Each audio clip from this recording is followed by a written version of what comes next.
Hello, namaste. Welcome to Dev's Hammer Show. This is the flagship weekly television show of Indigenous television. Indigenous television is Nepal's, in fact, South Asia's first indigenous community television. My name is Dev Kumar Sunuwar. In this weekly television show, I try to bring the voices of indigenous peoples and minority groups, voices from around the world, and I try to connect their successes and struggles to one another. In this television show, I conduct a face-to-face interview, or sometimes I conduct video conferences. And today I have invited a guest, a prominent guest, an anthropologist who teaches anthropology at Wake Forest University in USA. His name is Steve Folmar, Professor Steve Folmar. Let me welcome him in my show.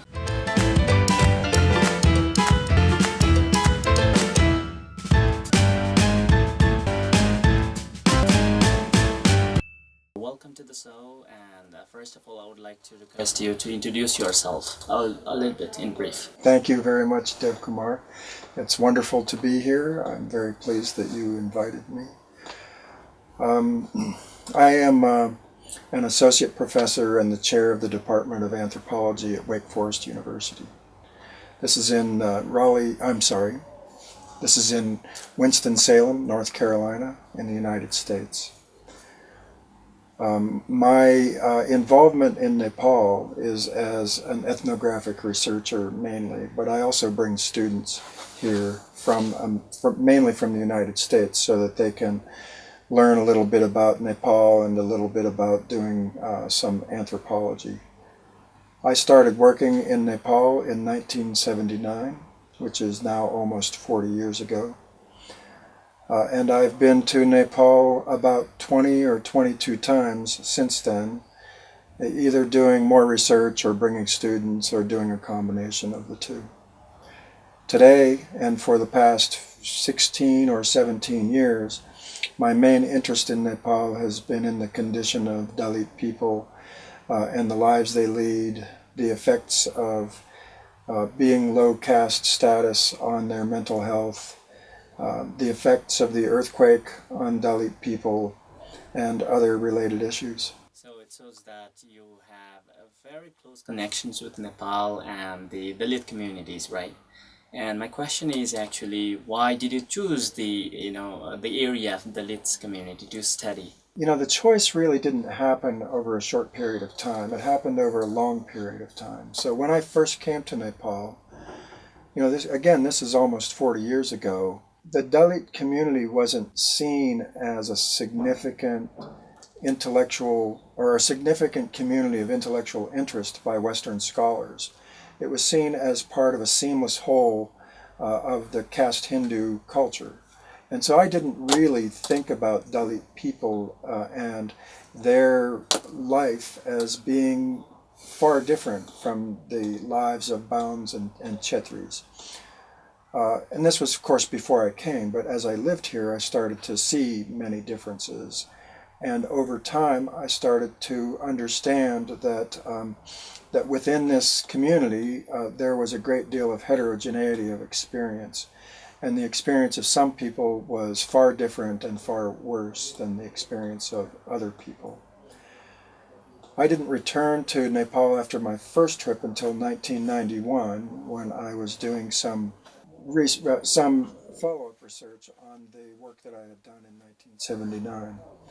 And I focused mainly on that. So the Dalit issues, even though they were starting to become more clear to me, didn't really emerge as the thing that I wanted to focus on.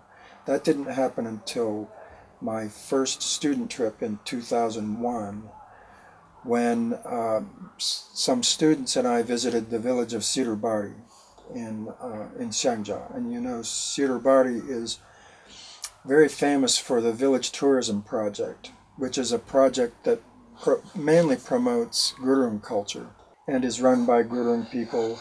And they do a very, very good job. They're very experienced. But the first thing that I noticed was that our first experience with the village tourism program was as we approached the village. Back then you walked up to the village. And you're met and greeted by a procession. And at the beginning, at the front of the procession, is the Damai no Mati Bazai, which I recognized mainly as a wedding band because that was the context in which I had almost always seen it when I had been to Nepal previously. But I also knew that it was used to process important visitors into villages and such.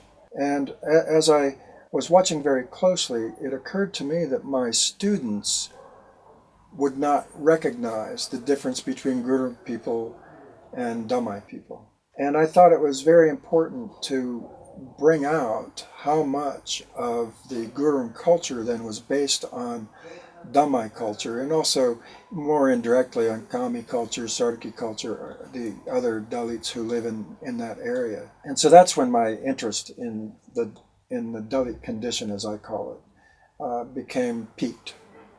And so from then on, I have made the Dalit community my main focus.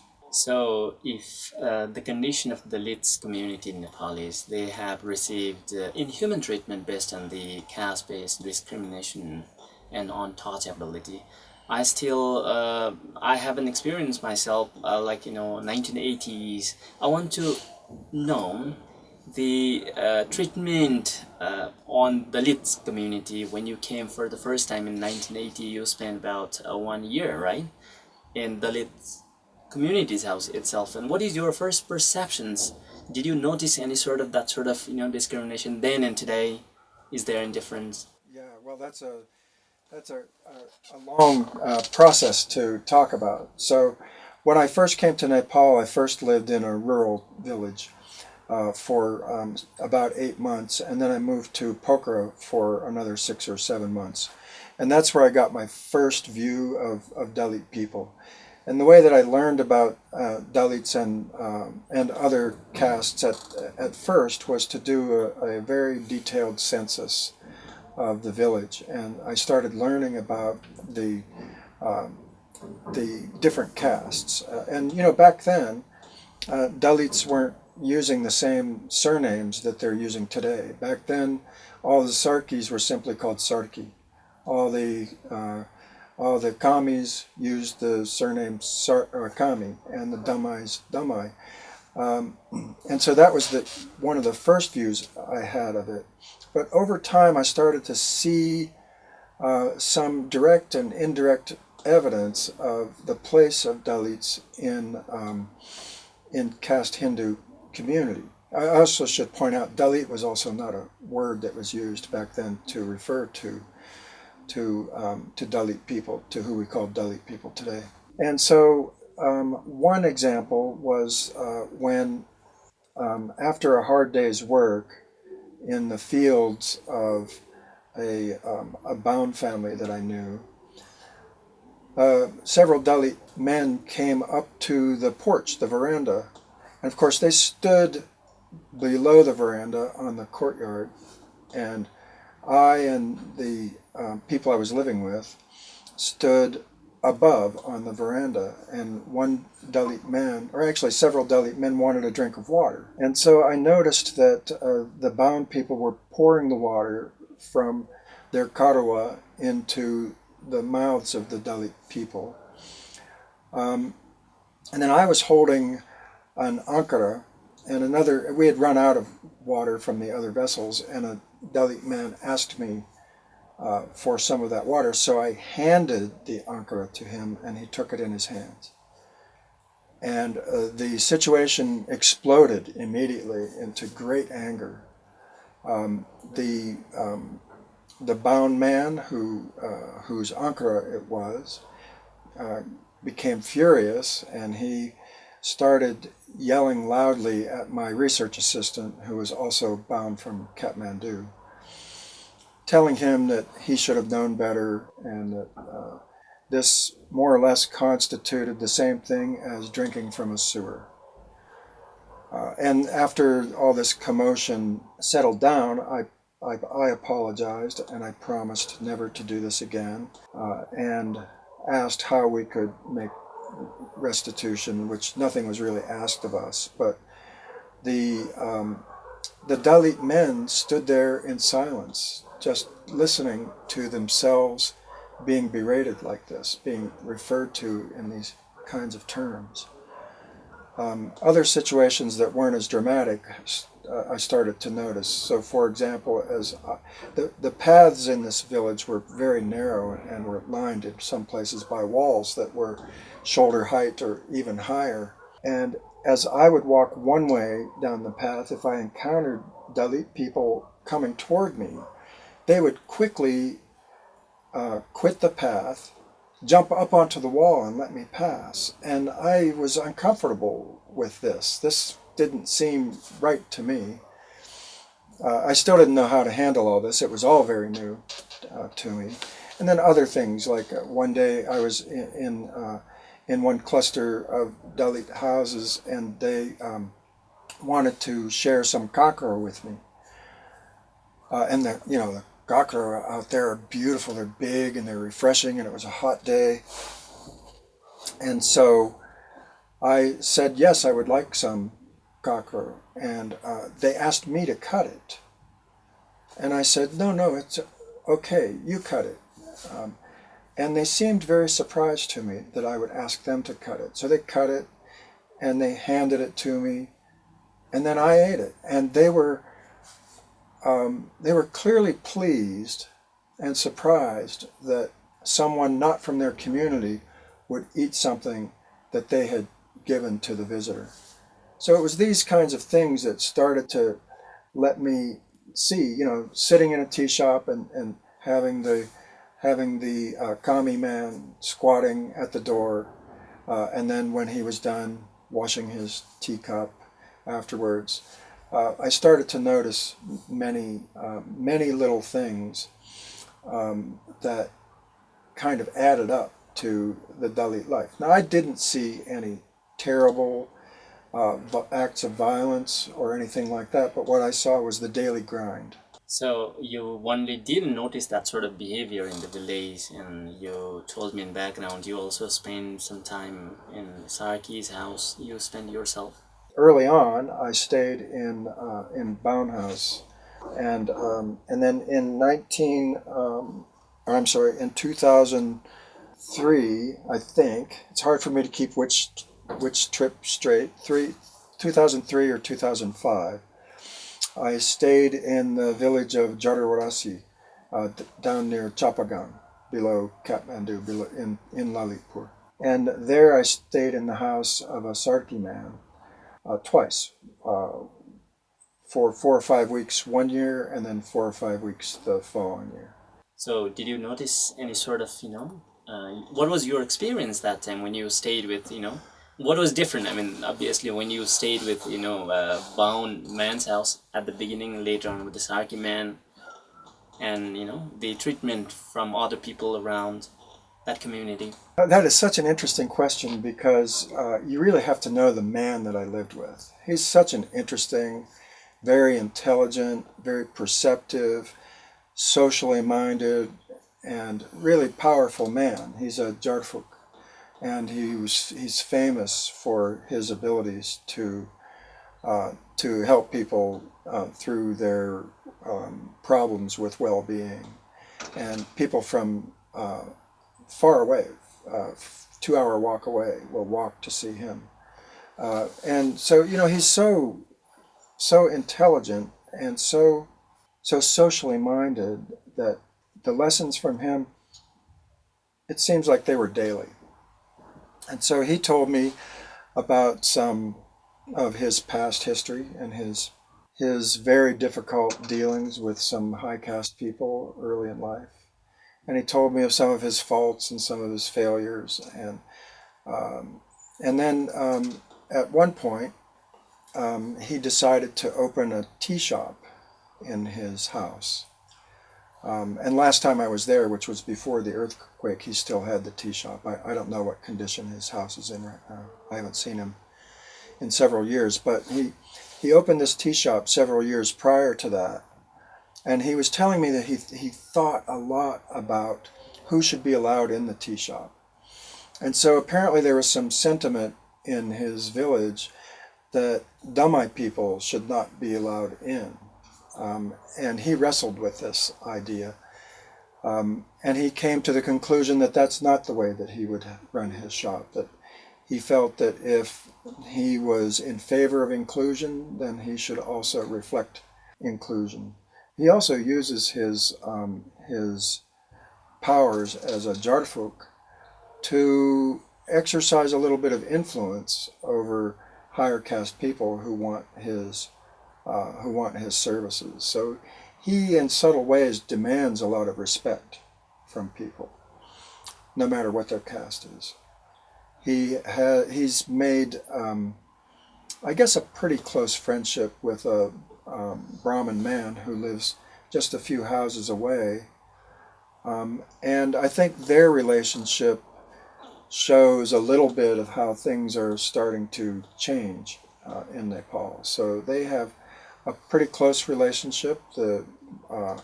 This Brahmin man will come to the tea shop and come inside the tea shop. He will come inside my friend's house and share tea. So some of those things seem to be, the boundaries aren't as strong as they used to be. Obviously, you were telling me your 40 years, I mean, almost 38, 40 years, I mean, divorce experience. I still want to know that you are here this time again working with Dignity Initiative, I mean, giving training to the Dalits academia to improve their skills. I still want to know what was your, I mean, 40 years back and now, if you have to compare their situations. Obviously, there are a lot of, differences in this sort of conditions as well as treatment or behavior as well. What is your observations 40 years before and now?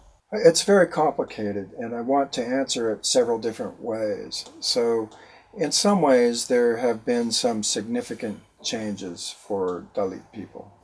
So, for example, if you look at statistics, you can see that Dalit people have more education than they used to have. The economic standard of living has increased for quite a few Dalit people. A lot of Dalit people who were more or less bonded laborers in the past are no longer bonded laborers. And such. So there are these kind of materially based elements to daily life. Some of them being how much you have and what you have access to, and others are behavioral issues that have also improved. So, for example, in Cedar Bari, some Damai people and others were telling me that yes, now we're allowed into the houses of the Gurung, but only about 6 feet inside the front door. But that is a 6-foot difference from the past. So in some ways, those behavioral things have started to change, and I don't want to indicate that those aren't important changes. They are important changes, but to me, a lot of the changes are on the periphery of the core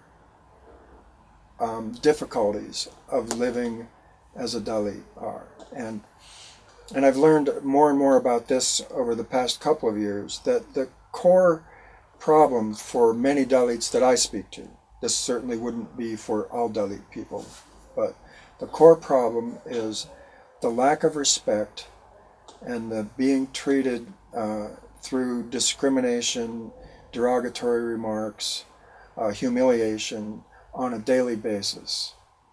Again, not by everybody, because there are people in the other communities in Nepal, the Baun Chetri community, the Janajati community, etc., who are also changing their minds and the way they behave. But we don't want to focus on the few and forget about the many. And for many, many people, the same problems that existed for Dalit people in the past still exist today. They still get treated with derogatory remarks. They're still ignored. The style of this has changed some, but the fact that that these are the people who are still discriminated against remains.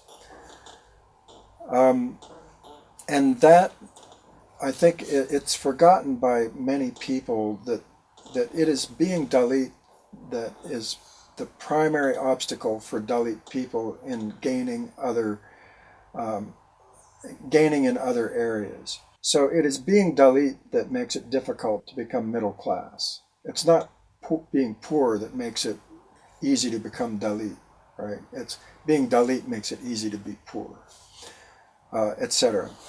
So,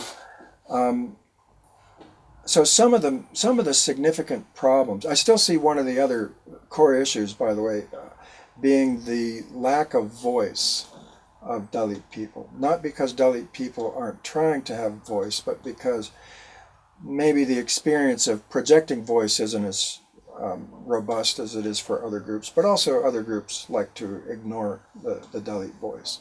And they do it in many ways. So many of the issues that that the government and NGOs and academics want to focus on are at the core very much Dalit issues, but they're not expressed as Dalit issues. So, for example, when we talk about the problems of the Sukumbasi, we construe that as a problem of homelessness rather than a problem of being Dalit. But most Sukumbasi that I have met are Dalit. I haven't met thousands upon thousands, but I've never seen any statistics that would argue against that. The problems of being poor are largely the problem of being Dalit. A lot of the health problems, especially those associated with maternal and child health, are also the problems of being Dalit. So many social issues, in some ways, rest upon, not totally, but at least partially rest upon the prejudice within the social system. Yes, a lot of changes has occurred in Nepal, and obviously today the constitution guarantees, or it has demolished, the caste-based discrimination, untouchabilities, which are the offenses, right? And they, who practice this sort of behavior, they are basically punished, right? Even this constitution guarantees. And I guess the Dalit situation in Nepal, this is not only in Nepal, and also exists in India, but in India, the government itself has reserved like certain seats for Dalits, and so that they can have more education or more opportunities. And throughout your 30 or 40 years journey of anthropologist, I guess, you also have studied condition of Dalits in India as well as in Nepal as well. If you have to compare the situation of Dalits in Nepal and India, and what that would be, how do you compare? Well, first, let me say that I've done a lot of first-hand research with Dalits in Nepal. I've never done first-hand research with Dalits in India, but I've read I've read a significant amount of the literature on Dalits that's available in English, and I continue to read more. In some ways, the conditions of Dalits in both places is very parallel. Parallel in several ways. One is that because of their social position within the caste system, Dalits face many obstacles in daily life. All the way from being allowed to go into a temple to having access to things like higher education and the kinds of occupations that go with that. So those obstacles are similar, but maybe in India there's more chance to circumvent those problems, whereas in Nepal it's more difficult. Another thing that's similar is that in both places, more in India than in Nepal, the argument that caste doesn't matter is pretty strong. A lot of people want to make this argument that caste does not matter. And so I just saw an interesting report that is trying to point out the fallacy of the idea that in urban India there is very little caste-based discrimination over residence, over where you live. But this one paper that I have to review again gives a very interesting argument that there is a great deal of microsegregation in urban areas based on caste, and it is very difficult to argue that residence-based caste discrimination does not exist. In fact, it appears, at least in this one report, to be quite robust.